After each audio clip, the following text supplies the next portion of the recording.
Guys, সবাই তো চায় পিসির মতো মোবাইলেও ইমোট মারতে। তো চলেন আজকে আপনাদেরকে দেখিয়ে দিই কিভাবে পিসির মতো মোবাইলেও ইমোট মারবেন। প্রথমে যাবেন প্লে স্টোরে, ওখানে সার্চ করবেন অটো ক্লিকার। তারপরে যে দ্বিতীয় নাম্বারটা সিলেক্ট করবেন, অ্যাপসটা ইনস্টল করে নেবেন। আমি ইনস্টল করছি, দেখাই নাই। এখানে একটা ইন্টারফেস আসবে প্রথমে, এই যে এটাকে ওকে করে দিবেন।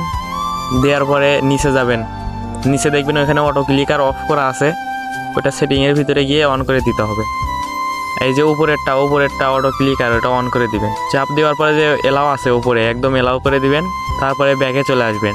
তারপরে এই যে শেষেরটার উপরে মানে 2 নাম্বারটা, ওইটাতে ক্লিক করার পরে এইখানে দেখতেছেন এই দুইটা কিন্তু অনেক বড় হয়ে আছে। তো এইগুলোকে ছোট করতে চাইলে তাহলে ওইগুলা একদম 0 করে দিতে হবে।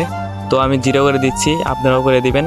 তারপর 0 করার পর আপনারা সরাসরি যাবেন গেমে। তারপর বাম সাইডে খেয়াল করলে দেখবেন ওইখানে প্লাস অপশন আছে, তো এখানে ক্লিক করে 1 নাম্বারটা নিয়ে নেবেন। তারপর 2 নাম্বারও লাগবে, আমাদের দুইটাই লাগবে। তো 1 নাম্বারটা রাখবেন যে এখানে ক্লিক করে ইমোটের ভিতরে ঢুকবেন, আর 2 নাম্বারটা রাখবেন যে ইমোটটা আমরা মারতে চাচ্ছেন।